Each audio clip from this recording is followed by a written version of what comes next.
Hey guys, it's me, EODGamer here, and this is my Swamp Disaster tier list as of version 1.3 with the new Fucc being accounted for as well. You guys have seen on the channel, I've already taught you how to get all of these to 100% as efficiently as you can. I even did a showcase on Fucc, just soloing the entire Swamp Disaster 5. If you're interested in more content to really get useful help, check out the other Swamp Disaster guides. I'll link it in the pinned comment below, or maybe the video cut above. But anyway, let's get on with the content. This is going to be my tier list for Swamp Disaster. You know how we always just jump straight to the point on this channel, so I'm just giving you the 3 best characters straight away. It's not Himiko. I think that the first best character that I want to mention is Mark 7. Everyone has this character. You don't even need Eidolons on her to be really good, because E6 is just a bit of extra shielding, which is not what she's actually very good for in the Swamp Disaster specifically. Why she's very useful is she not only provides a very thick shield to a single target ally, you draw aggro, you funnel energy into a particular character, you of course are able to cleanse also from one of her tracers as well. So she's a cleanser, she's a shielder, and not only that, she also has access to freeze in her ultimate ability, which means that you have access to the path of remembrance, the dissociation debuffs on the enemy. You crowd control the enemy a little bit more as well. So very useful character all around for a lot of cheese builds that are going on, which are currently meta, that do a lot of damage, like remembrance, dissociation, or even nihility path cheesing. That's how I soloed the whole path with one character also using nihility. Mark 7 is just a pinnacle and can play into all of those factors as well. My top pick, because she's free to play, so everyone has her, definitely worth building if you want to clear the Swamp Disaster and get all those free rewards. Of course, the other option, an alternative to Mark 7 for any of you lucky people who have Jett and won the standard banner cast, he's a very strong character. He has a freeze in his skill, which is much higher chance of landing compared to Fire or Mark 7. He has a very thick shield, which shields up very thickly your whole entire team, making him very nice to run preservation path or a lot of preservation buffs if you are planning to go that route as well. With Jett, you can probably only run 2 sustain units and 2 offensive units. You can probably get by, but for the most part, I find that running 3 supportive or defensive units is the most efficient way forward. And last but not least, to round up the top 3 characters will be Fucc. The only downside that Fucc has is she doesn't have a thick shield that Jett has. So damage mitigation she doesn't have in terms of shielding, but she has a lot of apportionment damage in the kit. There are many buffs that help improve max HP, abundance that heals her, and stuff like that. Very strong unit. I've already done a solo video of her soloing the entire Swamp Disaster 5. Really incredible run. You can check it out. She does quantum damage, which is good against the enemy boss as well, because they are all weak to quantum, at least the main true stings. Her shield apportions damage, buffs HP, which makes your units more tanky, prevents one-shots, and this flipping thing, which basically just heals her up, and also reducing damage that you take. Very strong unit for Swamp Disaster, and also beyond that. That will kind of round up my top 3 characters that anyone, if you guys are struggling, build these characters, you'll find that it's a laughing joke after that, especially if you want a secret trick on how to abuse the paths so that you can just destroy the enemies. Check out the Fucc solo video. I think it's going to be tons of help for you guys. But anyway, in my second category, I think in the tier 2 S tier characters will probably be the healers and Fire MC, which is Bailu, Natasha, Lynx, as well as Fire MC. These 4 units probably will form out my second tier because of the way the Swamp Disaster is catered. Most of the damage actually will come from your resonance path rather than the characters itself. Freeze characters are higher up because of dissociation debuffs, and definitely these characters will definitely make, for example, the S tier, because they help sustain your characters, prevent one-shots, keep them topped up as well. Some of them, for example, Lynx, Natasha, cleansers, which is very useful in the Swamp Disaster. Fire MC has a good amount of damage reduction, taunting the enemies, but what makes her strong in this case is the talent. Whenever she casts a skill, ultimate basic attack, you get a shield that is put on everyone. Although this shield is very thin, it combos very nicely with the Swamp Disaster Simulated Universe Preservation path, which has one of them Amber is placed after you get a couple of preservation buffs.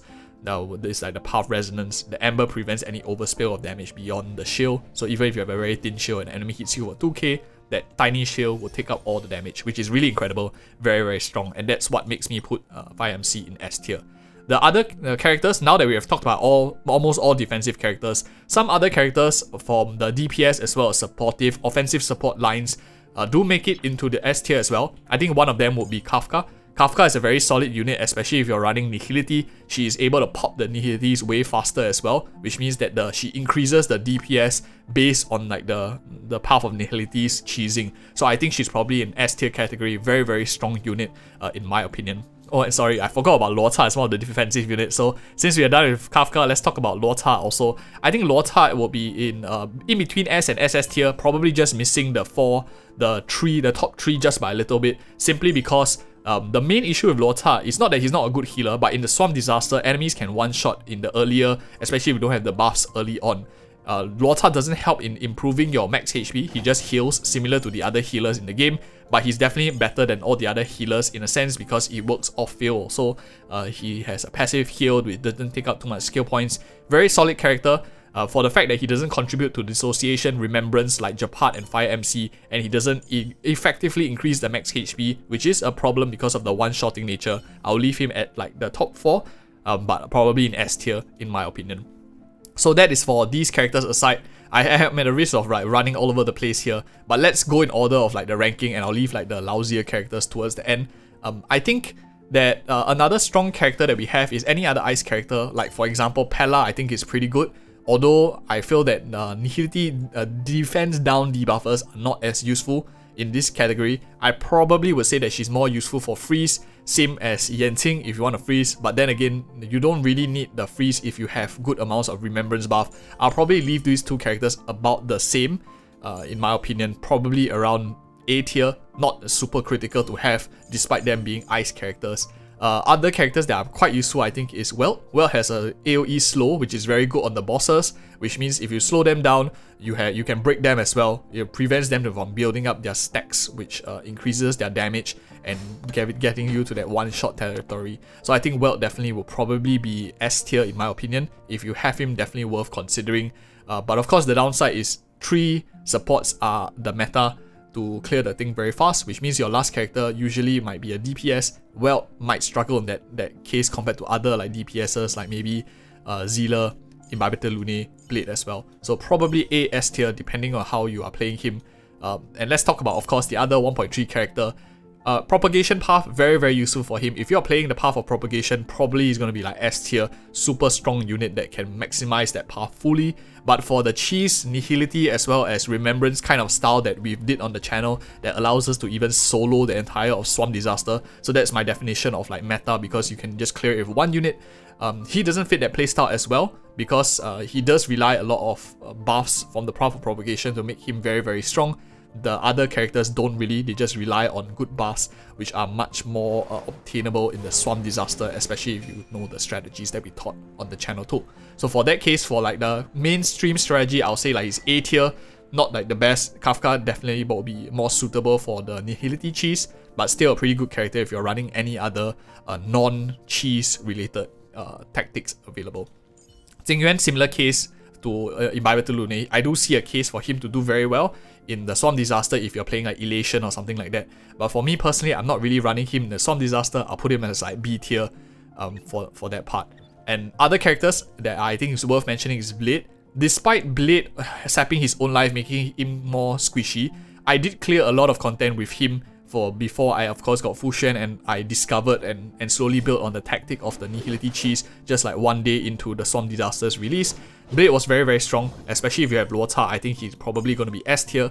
Is a little bit reliant on some sustain, so it makes your run a little bit more conditional. For that sake, I'll put him at A tier because he's a very strong general unit, but not unconditionally strong for this game. Or for the Swamp Disaster. What's nice is it doesn't consume too much skill points. If you're running like multiple healers in the strat already, you probably would sustain him fine without Lorta. But I think that's just a little bit of a nitpicking from me.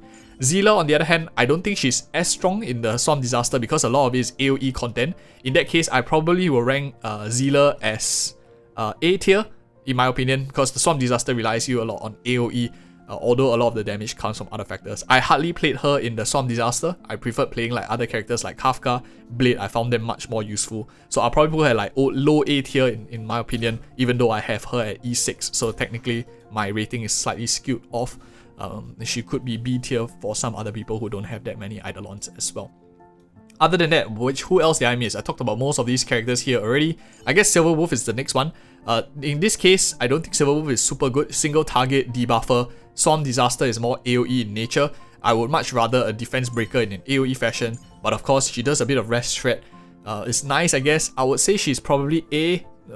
Same as Zealer in my opinion. If you have single target, she's going to be very strong. Enemy already has quantum weakness, and you have characters like Imbibitor Lunae and Fucc released in this patch, which don't really need the enemy weakness dropped into them. You can also get it from the Swarm Disaster, like if you beat like certain bosses, they will implant certain weaknesses. In that case, I think Silverwolf's utility here is much less. I'll rate her same as Zealer, A or B tier depending on really your team composition. For the tactic that we're going, I don't think it's like super critical. Other than that, who else do I want to talk about that is worth mentioning? I think let's talk broadly about Harmony characters. I think Harmony characters are really bad for this strategy of like Remembrance and Nihility, because Harmony characters don't buff the path's damage. They mainly increase the damage of your characters, but if you're running a triple support comp, you don't really care too much about your main DPS damage, because you probably will be running one Yukong with like Natasha, March 7 and maybe Fire MC, which is not very ideal in my opinion. So that's why I think that supports are probably all rated much lower. I'll put them all in like B tier, the exception of course being Bronya. I think Bronya is still one of the best because of her action advance, which allows you to manipulate a lot of turn orders better, push certain characters up that help out a lot in that sense. Estar I think could also be placed a little bit higher. Maybe these two B tier, Estar and Bronya in A tier, because speed still is useful in the Swarm Disaster. The faster you move, the faster you act, means that the enemy doesn't have to build up that damage stacks that can one-shot your team. You are able to keep up the sustain much better also. So I think speed and action advance is pretty solid. Other than that, let's talk about some cheese characters like Qingque. Qingque, for those of you who don't know, if you have her at very high Eidolons like E6, proper propagation, she really becomes like a monster. But that is not everyone has the luck or the resources to get her at E6 and build even. I think that for the most part, if you don't have her at E6, will be a bit of a chore. B tier in my opinion without like max investment. But if you have her at S tier, would probably make a nice solo unit with a triple sustain. In that case, if you have E6, probably S tier. If you can play her into the same strategies that we mentioned in our other videos as well. So one strong one. Other than that is the DOT characters here with Luca and Sampo. I think these two characters are also pretty strong, especially Sampo, who is able to increase the DOT damage. Although I think that because the Path of Nihility, if you run it, already gets a lot of damage bonuses, his kit in essence doesn't really add much value, other than Kafka for example, who immediately procs the damage. Sampo I would say is more of a supportive Nihility in this case because of the way he's played. Kafka is really more of like damaging Nihility because the Path of Resonance complements her very nicely. For that case, I would say these two characters probably will be in B tier. Not as useful as I thought they will be in the Path of Nihility.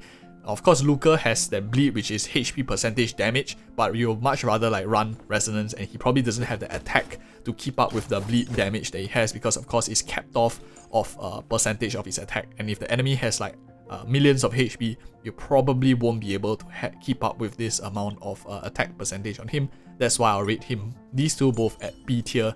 And yeah, I don't think we have many useful characters that I haven't talked about yet. Herta, Himiko, I wouldn't say is very useful. I think Himiko is slightly more useful in the Memory of Chaos. Herta, maybe if you're running Remembrance and some freeze build, there is a lot of AoE, so I would say that they are bumped up a little bit more because of the AoE factor, but the enemy still doesn't have like reliable ice weakness and fire weakness in the final stage, unless of course you get those buffs. For those reasons, I'll leave them at like both B tier. I do see like a case for Herta because she's ice, she can proc freeze once in a while, and if she does her spinny thingy and it procs the freeze on all of them, if you have the ones that hits like enemy 6 times they get frozen, I think it's a very strong case.